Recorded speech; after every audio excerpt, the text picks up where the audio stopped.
한 주간 평안하셨습니까? 예, 행복하십니까? 아멘. 성령 충만하십니까? 아멘. 아멘. 예. 우리 광일교회 성도님들은 요즘에 행복하십니까? 아멘. 네. 아멘이라고 해주셔서 감사합니다.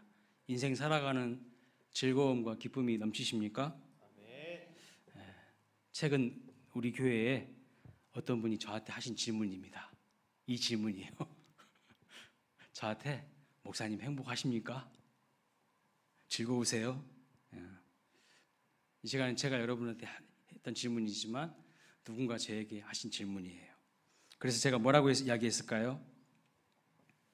안 힘들면 거짓말이죠. 안 힘들면 거짓말이죠. 그런데 힘들어도 그 힘듦을 뛰어넘는 은혜와 보람이 있습니다. 이렇게 이야기했습니다. 그래서 지금 행복하다고 이야기했어요. 제가 이 질문을 여러분에게 하고 싶습니다. 여러분은 정말 행복하십니까? 네. 여러분 정말 즐거움과 기쁨 넘치는 삶을 살고 계십니까?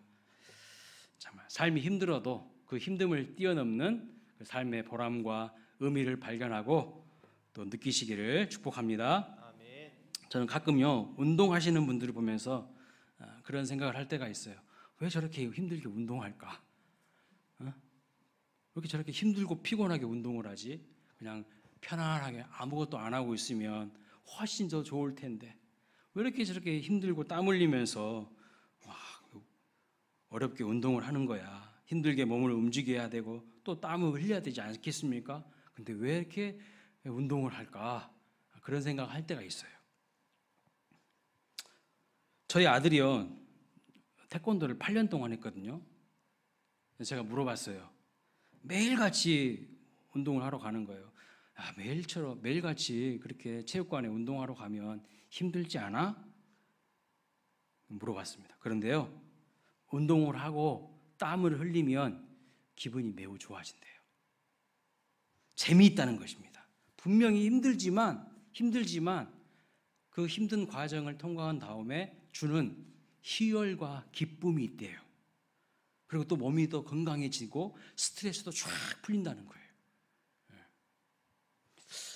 분명히 힘들지만요, 기쁘게 운동을 합니다. 힘들지만 거기서 기쁨을 느끼고 힘들지만 운동을 하고 나면 스트레스가 탁 풀린다고 해요. 어제도요, 비가 오는데 많은 우리 나이 드신 장로님, 안수집사님들 오셔서 여기 교회와 공원 사이에 시멘 작업을 쫙 했거든요. 저는 제 바람은 비가 오지 않는 날에 좀 좋은 날에 그렇게 하셨으면 훨씬 좋았을 텐데 아니라는 거예요. 장로님들이 기어코 어제 하셔야 된다는 거야. 그래서 하시라고 그랬어요. 근데 한 명도 투덜투덜하면서 일하시는 분 본 적이 없어요. 기뻐요. 즐겁게 일하시는 거예요. 그럼 일 다 끝나면 여러분 어디 가야 되죠? 빨리 집에 가야 되잖아요. 또 집에 안 가셔. 어디 가냐? 더 여기 위에 올라가서 또 탁구 치시는 거야. 아니 몸이 피곤할 것 같은데 안 피곤하신가 봐요. 안 피곤하신가 봐. 예? 일할 때도 기쁘게 하고요. 또 탁구 치면서 또 땀 흘리면서 또 기뻐해요. 또 즐거워해. 여러분은 삶이 피곤하고 힘들고 고단하기만 하십니까? 아니면 힘들어도 보람을 느끼고 의미를 느끼고 즐거움을 느끼고 계십니까? 여러분 제가 주일 설교 준비하는 것이 힘들까요? 쉬울까요? 네? 이제 말을 어떻게 해야 될지 잘 좀 헷갈리시죠? 힘들죠. 당연히 힘들어요. 예. 제가 아무리 박사 학위가 있어도 힘들어요. 설교 매일처럼 해야 되고 주일 설교만 하는 것도 아니잖아요. 일주일에 설교 준비를 최소 7번은 해야 돼요. 그것만 하는 게 아닙니다. 순장 교육도 준비해야 되고 성장반 교육도 준비해야 되고 신방 설교도 준비해야 되고 그것만 하나요? 모든 교회 행정을 다 책임지고 있기 때문에 그런 것도 다 준비해야 되는 것이죠. 일을 하려고 하면요 한도 끝도 없어요. 교회 일이라는 것은 일할 것이 저는 무궁무진하게 보이거든요. 제가 다 여기서 이야기하면요 여러분들은 뒤로 자빠질 거예요. 뒤로 잘 빠질 거라고. 제가 그렇게 많이 생각하고 있는지 아신다면 제가 조금씩만 살짝씩만 지금 하고 있는 거예요. 왜냐하면 여러분들이 다 지쳐버릴까 봐. 하고 싶어도요, 아직 시도하지 못하는 일 너무나도 많이 있습니다.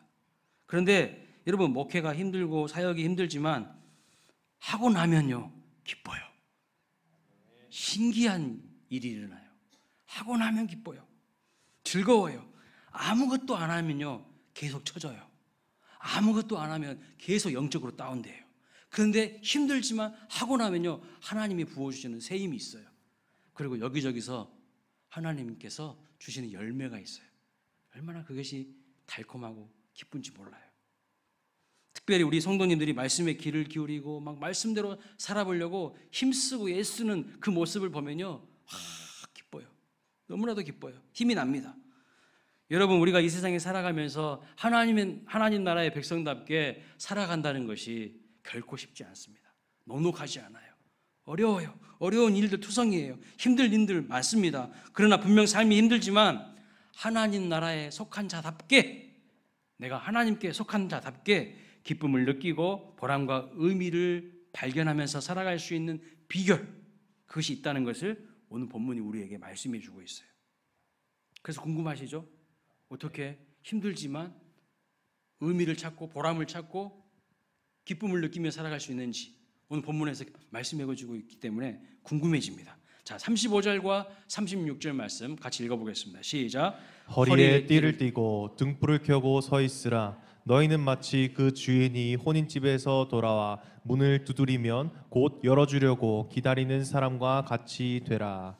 아멘입니다. 주인이 혼인집에 갔다가 돌아와서 밤중에 이제 문을 두드리면 곧 열어주려고 기다리는 종과 같은 사람이 되라, 이렇게 지금 말씀하고 있는 거예요. 당시 이스라엘 사회에서 이 혼인잔치는요, 우리나라처럼 하루에 1시간 안에 모든 것을 후딱 때려치우는 그런 혼인잔치 없어요. 혼인잔치가 막 일주일씩 해요. 일주일씩. 예? 밤낮 가리지 않고 결혼식을 합니다. 결혼잔치를 벌리는 거예요. 그리고 이제 보통 밤중에 손님이 몰아닥치면 또 밤중에 잔치를 합니다. 결국 주인이 혼인잔치집에 갔다가 다시 집으로 돌아올 때는요, 대체적으로 언제 돌아오냐면 한밤중에 돌아오는 경우가 많아요. 그런데 한밤중에 주인이 문을 두드릴 때에 그 문을 열어줄 수 있는 종은 여러분 어떤 종일까요? 그렇죠. 자고 있는 종이 아니라 당연히 깨어있는 종이 즉시 문을 열어줄 수 있겠죠. 자, 오늘 본문 35절 말씀 보면 먼저 허리에 띠를 띠고 등불을 켜고 서 있으라, 이렇게 말합니다. 먼저 이 허리에 띠를 띠고 있으라는 것은 무슨 의미일까요? 유대인들은요, 통상적으로 옷을 입을 때 원피스 같이 통으로 된 옷을 입고 다녔어요. 이것이 평상복입니다.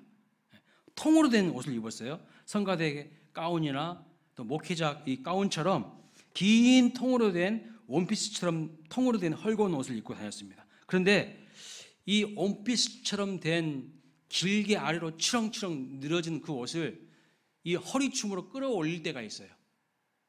언제요? 일할 때 또는 전투할 때. 이것을 밑에까지 늘어뜨려진 이 옷을 허리춤으로 올려가지고 띠를 딱 맬 때가 있어요. 허리에 띠를 딱 맬 때가 있다는 겁니다. 언제 그러냐면 일할 때나 전투할 때는 치렁치렁한 옷이 불편하기 때문에 그렇게 허리에 띠를 띠고 있으라고 말하고 있는 것이죠. 그러니까 지금 이 종에게 허리에 띠를 띠고 있어라, 이 말은 무슨 의미냐면 계속 일을 하고 있으라는 뜻이에요. 일을 하고 있으라. 계속 활동하고 있으라는 의미입니다.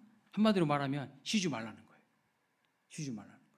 제가 군복무하면서요, 군인들은 비상 상황에서 언제든지 출동할 수 있는 태세를 준비해야 됩니다. 그것이 5분 대기조라고 하는 거거든요. 5분 대기조. 5분 대기조에 딱 걸린다. 내가 5분 대기조에 걸린다. 잠 잘 때도요, 옷을 벗지 못해요. 전투복을 벗지 못해. 전투화를 벗지 못해요. 그냥 그대로 군복 입은 채로, 전투화 신은 채로 그냥 자는 거예요. 그리고 5분 대기 상황이 딱 걸리면요, 즉시 단독군장 하거나 완전군장을 해서 탁 출발할 태세를 준비해야 돼요. 언제? 5분 안에. 5분 안에 그렇게 해야 된다는 겁니다. 본문에서도 이 허리에 띠를 띠고 있으라는 말은요, 주인이 혼인집에서 언제 돌아올지 모르는데, 그때가 언제인지 모르지만 주인 맞을 준비를 깨어서 하고 있으라는 것을 의미하는 거예요. 언제라도 즉각적으로 반응할 수 있도록 항상 깨어 있어야 된다는 것을 의미하는 겁니다. 자, 두 번째로 등불을 켜고 있으라 이렇게 말하고 있어요. 여러분, 등불은 언제 켜나요? 예? 낮에 등불 킵니까? 아니죠. 등불은 밤에 켜는 거예요. 그러니까 보통 밤에는 쉬는데 밤에도 쉬지 말라는 의미예요. 밤에도 쉬지 말라는 거예요. 등불을 켜고 주인이 어두운 그 길을 올 때에 주인이 오는 길을 밝혀주라는 거예요. 깨워서. 세 번째로 서 있으라 이렇게 말하고 있어요. 서 있으라는 의미는 계속 그 상태로 있어라 라는 의미를 가지고 있어요. 일시적인 상태가 아니라 지속적인 상태로 주인이 갔다가 돌아오는 순간까지 주인 맞을 준비를 계속 하라는 것입니다. 주인이 혼인집에 갔습니다. 이제 주인도 없고 하니 내가 잠깐 시간이 있으니까 낮잠을 한번 콜콜 자고 늘어지게 잤다가 밤에 일어나서 그때 주인이 요쯤에 올 것 같으니까 그때 밤새자, 이게 아니에요. 그 꼼수 부리고 여행 부리지 말라는 거예요. 우직하게 계속해서 그렇게 하고 있으라는 의미가 서 있으라는 의미예요. 계속 허리에 띠를 메고 있고 밤에는 계속 등불을 켜고 있고 계속 서서 일하고 있으라는 그런 의미예요. 여러분, 그게 쉬울까요? 어려워요. 생각해 보세요. 이 모든 행동들이 종의 입장에서는요, 얼마나 불편하겠습니까? 얼마나 불편하겠어요. 제가 한번 종의 입장에서 생각해 보았습니다. 차라리 주인이 혼인집에 안 가면 더 좋았을 것 같아요. 혼인집에 가기만 하면 언제 돌아올지도 모르고 계속 그렇게 허리에 띠를 띄워야 되고 계속 일을 하고 있어야 되고 밤에도 잠 안 자고 등불 켜고 있어야 된다면 주인이 혼인집에 가는 날만 되면 좋은 스트레스가 이만저만이 아닐 것 같아요. 나 오늘 혼인잔치가 있어서 갔다 올게 하면 그때부터 머리 아프는 거야. 주여. 여러분, 이 주인과 종의 비유를 오늘날 한번 고용주와 고용인의 관계로 한번 생각해 보세요. 우리 중에도 여기 사장님들 계시죠? 네. 오너들 계시죠? 장이 계시잖아요, 장.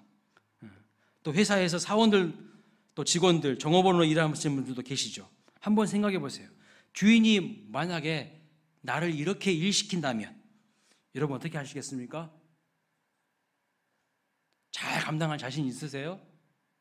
아니면 왜 나만 이렇게 힘들게 하는 거야? 그러실 것 같으세요? 만약 많은 사람들이 자기의 사장님이, 오너가 이렇게 한다면 어떻게 할까요? 아마 당장에 고발할 겁니다.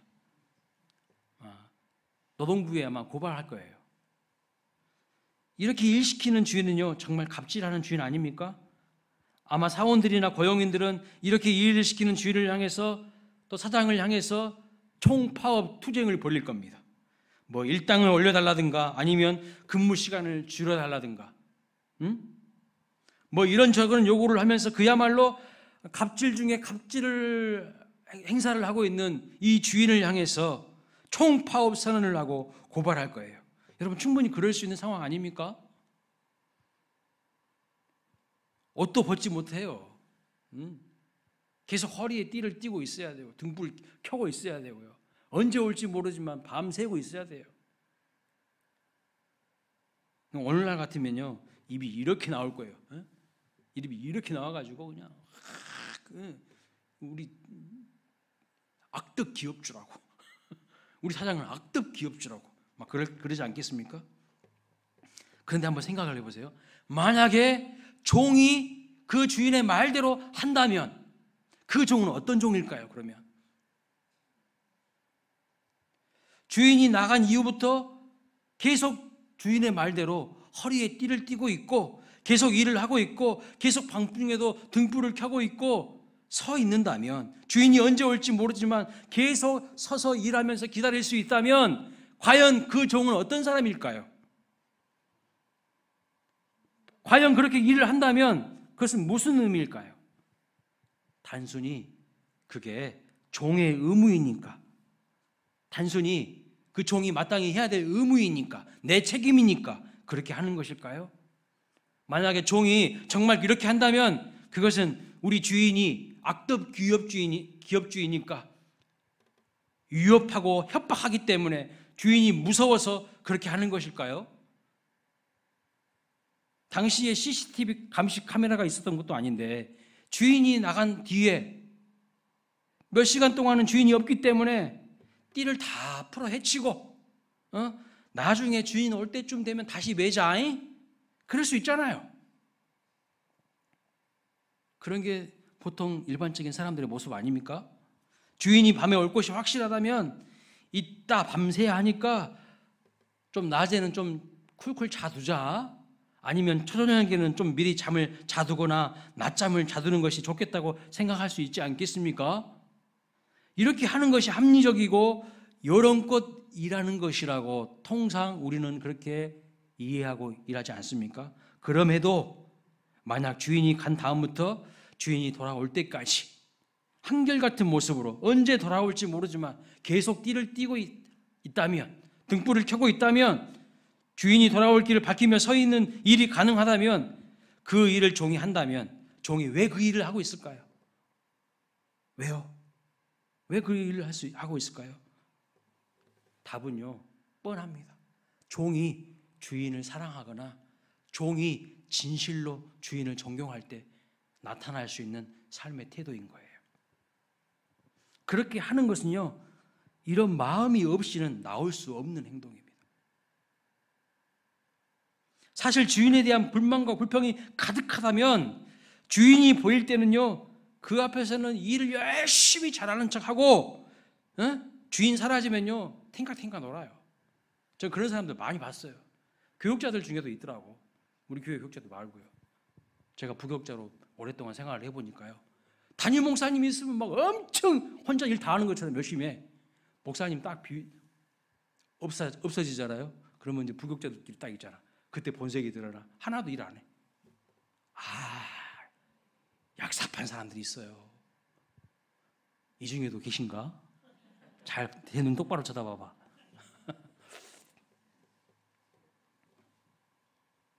주인이 멀리 갔잖아요.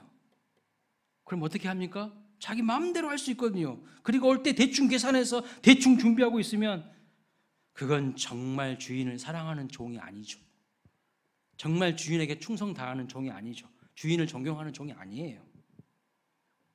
그런데 종이 주인의 말대로 이렇게 주인이 나간 직후부터 돌아올 때까지 띠를 묶고 등불을 켜고 계속 서서 일을 하고 있다면 그것은 주인을 사랑하기 때문이고 정말 주인을 존경하기 때문에, 주인에 대한 충성심 때문에 이렇게 할 수가 있는 거예요.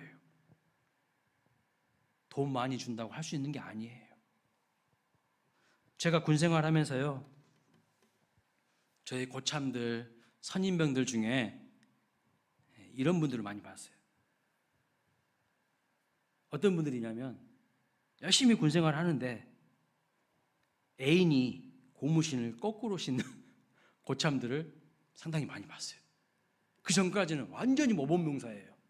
얼마나 힘든 일들을 신바람나게 잘하는지 몰라. 제가 보니까 애인이 주는 힘이 있는 것 같아. 사랑하는 여인이 주는 힘이 있어.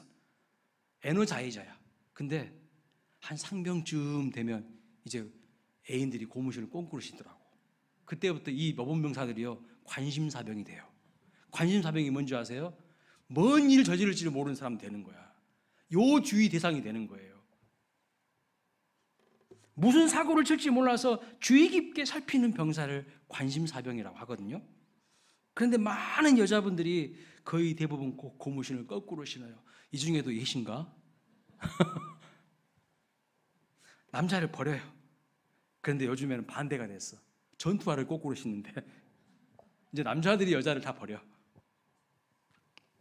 그런데 제가 아는 한 분은요, 남자가 제대할 때까지 일편단심 민들레예요.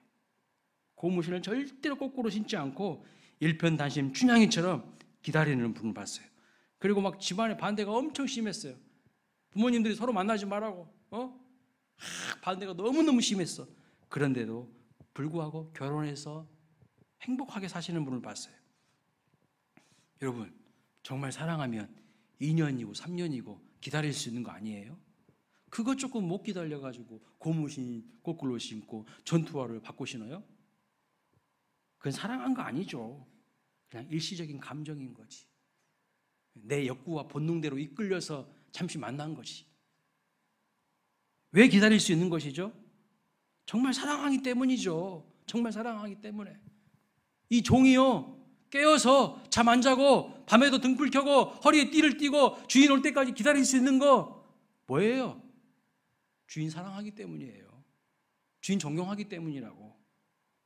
어떤 남자가 추파를 던져도 흔들리지 않고 견디고 기다릴 수 있는 이유, 사랑하는 남자가 있기 때문입니다. 어떤 여자가 대시를 해도 유혹을 하고 대시를 해도 마음이 흔들리지 않고 기다리는 이유가 뭡니까? 사랑하는 여인이 있기 때문이에요. 그렇지 않겠습니까? 기다릴 수 있는 것은요, 분명히 사랑하는 사람이 있기 때문입니다. 춘향이가 변사또의 수청을 거절한 이유가 뭐예요? 언젠가는 내 낭구님이 과거 시험에 합격해서 멋지게 금이 환영할 것을 굴뚝같이 믿고 있었어요. 낭구님은 반드시 이루어낼 것이라고. 그 낭구님 이몽룡이 반드시 돌아올 것을 믿기 때문 아닙니까? 그러니까 기다릴 수 있었어요. 수청을 거절할 수 있었어요. 믿음의 정조를 지킬 수 있었어요. 근데 오늘 우리는 어떻습니까? 믿음의 정조를 잘 지키고 있습니까? 요셉이요, 보디발 장군의 집에 노예로 팔려가는데 틈만 나면 이 보디발 장군의 아내가 유혹하는 거예요. 에? 성경에 보니까 날마다 유혹했대. 날마다 매일같이. 그런데 하나님을 사랑하지 않는다면, 하나님을 경외하지 않는다면 그냥 타협했을 거예요. 적절하게 타협하는 것이 오히려 출세하는 지름길이 될 수도 있잖아요. 주인 마님한테 잘 보이면 내가 훨씬 더 편할 수도 있잖아. 그렇지 않겠습니까? 그런데 요셉 마음 속에 누가 있는 거예요? 신랑 대신 주인님이 계시는 거야. 그러니까 자기 몸뚱아리를요 함부로 할 수가 없는 거죠.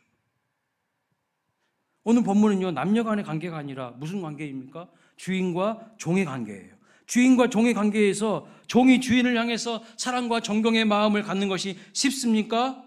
쉽지 않아요. 그럼에도 종이 주인을 존경할 수 있고 사랑할 수 있게 되었다면 무엇 때문일까요? 왜 종이 이렇게 주인을 사랑하고 존경할 수 있을까요? 무엇이 종으로 하여금 한결같이 충성하고 성실하고 주인의 말대로 순종할 수 있게끔 만들까요? 여러분은 아실 거라고 생각합니다. 이미 다 아시죠? 주인이요, 먼저 종에게 사랑과 은혜를 베풀어 준 거예요. 따뜻한 사랑과 은혜를 주인이 베풀어 준 거예요. 주인이 먼저 종을 잘 대해줬기 때문에, 주인이 종을 잘해줬기 때문에, 사랑해줬기 때문에, 주인이 먼저 종을 배려해줬기 때문에 종이요 감동한 거야. 이분은 진짜 내 주인이다고.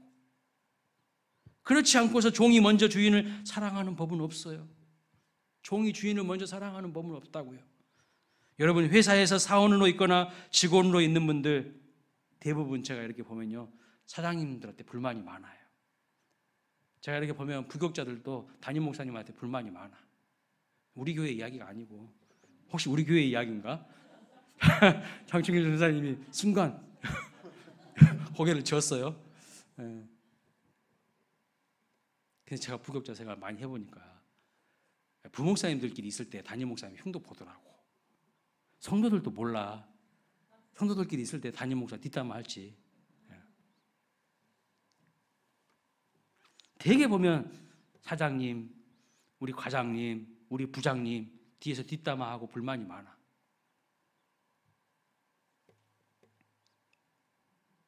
그러나 사장님이 직원에게 큰 사랑을 주면요, 거기에 감동해서 직원이 주인을 배신하지 않아요.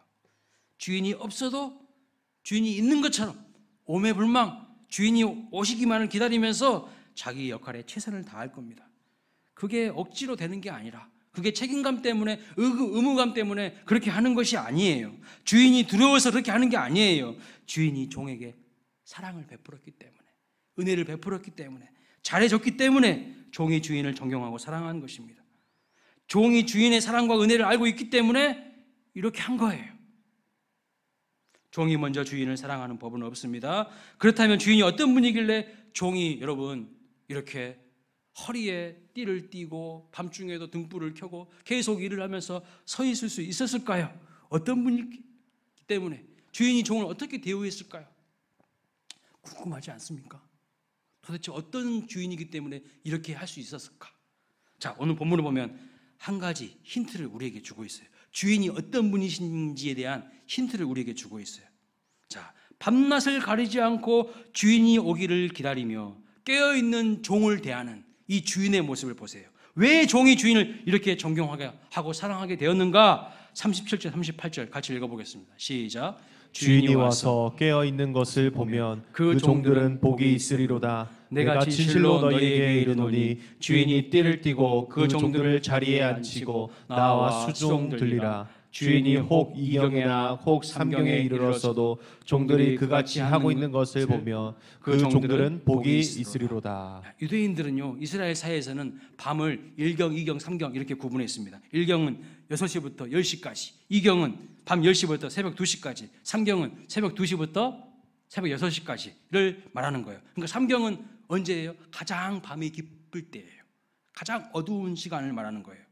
근데 밤 3경까지도 주인을 위하여서 기다리는 종을 이 주인이 어떻게 대합니까? 37절 하반절에 보면 주인이 띠를 띠고 그 종들을 자리에 앉히고 나와 수종 들리라 이렇게 말하고 있어요. 오, 이건 뭐지? 주인이 보기에 그 밤 3경까지도 잠을 안 자고 주인이 문을 두드릴 때 깨어서 즉시 문을 열어주면서 반갑게 주인을 맞이하는 그 종의 모습을 보면서 주인이 감동을 받는 거예요. 주인이 감동을 받는 거예요. 너무나도 고마운 겁니다. 그러니까 자기가 올 때까지 잠 안 자고 문 두드리자마자 즉시 문을 열어주는 종을 보면서 너무나도 감동과 감사하는 마음이 생기면서 이제 오히려 주인이요 띠를 띠고, 주인이 띠를 띠고 그 종을 앉게 하고 주인이 종처럼 그 종을 위해서 수종든다는 거예요.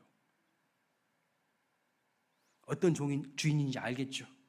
이 주인이 어떤 주인인지 알겠죠? 악덕 기업주가 아니에요. 이런 주인을요 종이 어떻게 안 사랑합니까? 여러분, 종이 주인을 기다리는 거 당연한 거 아닙니까? 내가 월급 주고 내가 부리는데 네가 더 많은 일을 해야지 당연한 일을 하는데 무슨 또 보상이 필요해? 내가 너 월급 주고 퇴직금 주고 보너스 주고 다 주는데 이렇게 일하는 거 당연한 것 아니야?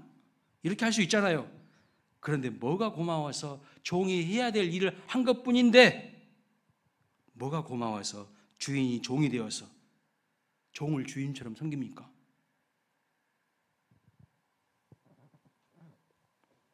여러분, 이렇게 종을 대하는 주인을 사랑하지 않을 종이 있을 수 있을까요? 왜 우리가 주님을 기다려야 됩니까?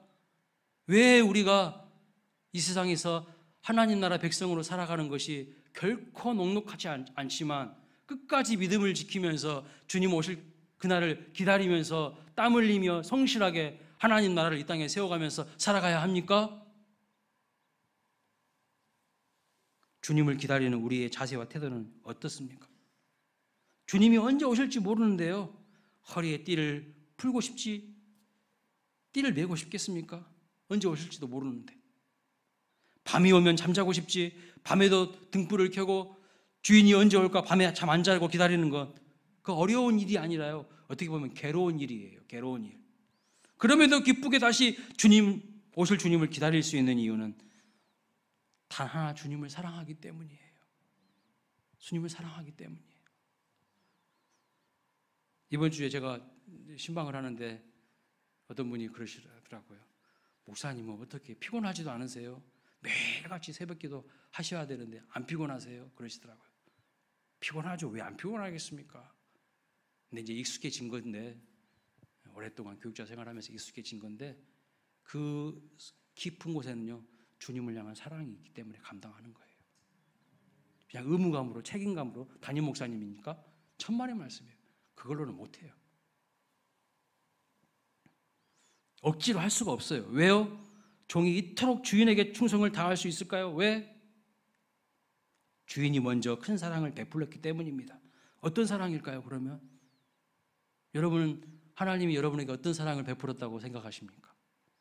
로마서 5장에 보시면 자주 언급하는 말씀이지만 5장 6절에 보면 우리가 아직 연약할 때에도, 또 8절에 보면 우리가 아직 죄인 되었을 때에도, 로마서 5장 10절에 보면 심지어 우리가 하나님과 원수가 되었을 때에도 그리스도께서 우리를 위하여 죽으심으로 하나님께서 우리에 대한 자기의 사랑을 확증하셨다고 말씀하셨어요.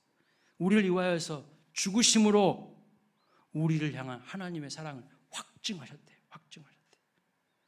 예수를 모르고 예수를 믿지 않는 춘향이도요 변절하지 않고 나의 낭굴님 이몽룡을 기다렸는데, 예수님을 알고 그분의 십자가 사랑도 안다고 하면서 주님의 뜻대로, 주님의 말씀대로 그분을 기다리지 못한다면 우리의 그 믿음은 도대체 어떤 믿음일까요?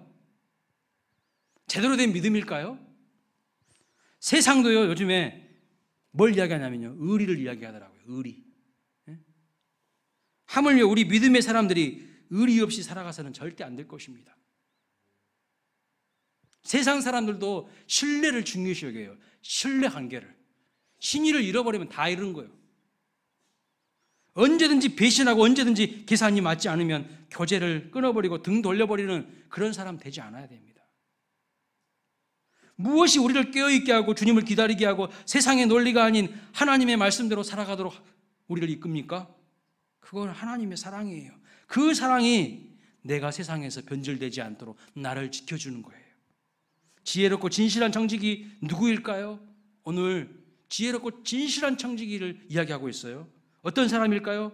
바로 하나님의 사랑이 무엇인지를 가슴 깊이 깨닫고 그 사랑이 그 사람 마음속에, 심령 속에서 흘러가는 사람이에요. 그래서 고린도전서 13장을 뭐라고 하냐면 사랑장이라고 하지 않습니까, 여러분? 그 사랑장을 보면 사랑을 설명하면서 첫 번째가 뭐냐면 사랑은 오래 참는 것이래요. 사랑은 오래 참는 거예요. 그리고 마지막에 그 사랑을 어떻게 묘사합니까? 모든 것을 견디는 것이라고 말하고 있어요. 그러니까 뭐 오래 참는 것으로 시작해서 모든 것을 견디는 것이 사랑이라는 거예요. 하나님의 말씀은. 주님의 참 사랑을 깨닫고 주님의 다시 오심을 기다리면서 한결같은 그 성실함으로 지혜롭고 진실한 청지기의 삶을 살아가는 우리 모두가 되시기를 주님의 이름으로 축복합니다. 저는 우리 광일교회에 힘들고 어려운 순간도 많았고 풍파도 있었지만 이렇게 묵묵히 한 교회를 지켜오신 여러분들이 존경스럽습니다. 쉽지 않은 거예요. 한 교회에서 열심히 묵묵히 섬겨오신 분들은 정말 하나님이 눈여겨보실 거예요. 왜요? 지혜롭고 진실한 청직이 되어서 힘들고 어려워도 옆 주변에 큰 교회들 많잖아. 다 그냥 갈 수 있지. 그런데 어떤 힘들고 어려운 경우가 찾아와도 이 교회에 내가 지켜야지. 진실한 천지기처럼 믿음 가지고 지킨 여러분들 잘하신 거예요. 하나님의 큰 축복이 있을 줄로 믿습니다. 아직 여러분의 인생에 큰 선물이 오지 않았습니까? 기다리고 있는데 뭔가 좋은 만남이 없습니까? 오래 참고 있는데 뭔가 새로운 일들이 일어나지 않습니까? 조금만 더 참으십시오. 조금만 더 기다리세요. 엉뚱한 데다 마음 주지 말고 하나님께 성실하고 충성하면, 그리고 기다리면 반드시 하나님께서 우리 인생에도 좋은 것을 가지고 오실 겁니다. 주인이요 혼인잔치집 갔다가 돌아오면서 그냥 맨몸으로 오지 않는다니까. 나를 위해서 깨어서 등불 펴고 서 있을 그 종을 생각하면서 주인이요 두 손 가득 뭐 들고 올 거라고. 저도 어렸을 때 저희 부모님이 목사님이셨는데 밤 늦게까지 신방하고 오실 때가 있어요. 그러면 그냥 맨손으로 오는 적이 없어요. 뭐라도 저한테 주려고 가지고 오시더라고. 혼자서 집 지키고 있는, 동생하고 같이 집 지키고 있는 저를 위해서 아버지가 뭔가를 들고 와. 그러면 저는 부모님 품에 다 안겨가지고 너무 행복한 거예요. 또 분명히 여러분의 손에 하나님께서 선물을 들고 오실 줄로 믿습니다. 기대하십시오. 기다리십시오. 히브리서 6장 15절 말씀 보면 이런 말씀이 있어요. 아브라함도 오래 참아서 약속을 받았다는 것입니다. 오래 참아 약속을 받았느니라. 누가요? 아브라함이요. 어떤 약속이요? 오래 참아 드디어 아들을 얻은 거예요. 누구요? 이삭을. 요셉과 다윗도 긴 고통과 기다림의 시간을 통과한 다음에 어떻게 되었습니까? 애굽의 총리가 되고 나라의 왕이 되었어요. 최하 이 두 사람의 삶은 13년 동안 고난의 연속이었어요. 계속 노예로 팔려가고 감옥 가고, 다윗은 계속해서 사울 왕이 추격해오고 잡으려고 하니까 계속해서 광야에서 방황했어요. 예? 힘들고 어려운 삶의 연속이었어요. 그럼에도 불구하고 하나님을 배신하지 않았어요. 끝까지 하나님을 붙들고 나아갔어요. 그랬더니 하나님이 높이시는 거예요. 높이기 시작하면 한도 끝도 없어요. 하나님은 인간이 자기 힘으로 높아지려고 하면요 조금 올라가다가 탁 다시 꼬꾸라져. 근데 하나님이 높이기 시작하잖아요. 거침이 없어요. 그런 은혜를 경험하시길 주님의 이름으로 축복합니다. 예수님이요 부활하시고 승천하신 다음에 제자들에게 뭘 부탁하셨어요? 예루살렘을 떠나지 말고 약속하신 성령을 기다리라고 했어요. 성령 받으라고 주님께서 말씀하셨어요. 명령하셨어요. 그런데 그 약속을 받은 사람은 예수님의 부활을 목격한 500명이었거든요. 500명의 사람들에게 예수님께서 예루살렘 떠나지 말고 너희들 예루살렘에서 기도하면서 성령 받아라, 그렇게 주님이 말씀하셨는데 오순절에 기도하며 기다리던 사람은 몇 명이었습니까? 120명 뿐이었어요. 120문도만 마가의 다락방에서 전심으로 기도하가 성령 받았어요. 나머지 380명 다 어디 간 거예요? 예? 나머지 380명은 다 어디 간 거냐고. 주님의 말씀을 들었잖아요. 주님의 명령을 들었잖아요. 나머지 380명은 귓등으로 들은 거예요. 그냥 기다리지 못한 사람들은 복을 받지 못하고요, 성령 받지 못하고 흐리멍텅한 인생 되는 거예요. 하나님 앞에 쓰임 받을 수가 없어. 그런데 기다리는 영혼들, 믿음으로 기다리는 지혜롭고 진실한 청지기는 마침내 하나님의 사랑을 받고요, 하나님의 높여주시는 은혜를 입게 될 줄로 믿습니다. 하나님께 마음 중심을 드리고 믿음으로 주님을 기다리면 반드시 주인 되신 하나님께서 여러분에게 여러분의 마음을 기쁘게 할 좋은 선물을 가지고 오실 줄로 믿습니다. 지혜롭고 진실한 청지기가 되시기를 주님의 이름으로 축원합니다. 아멘.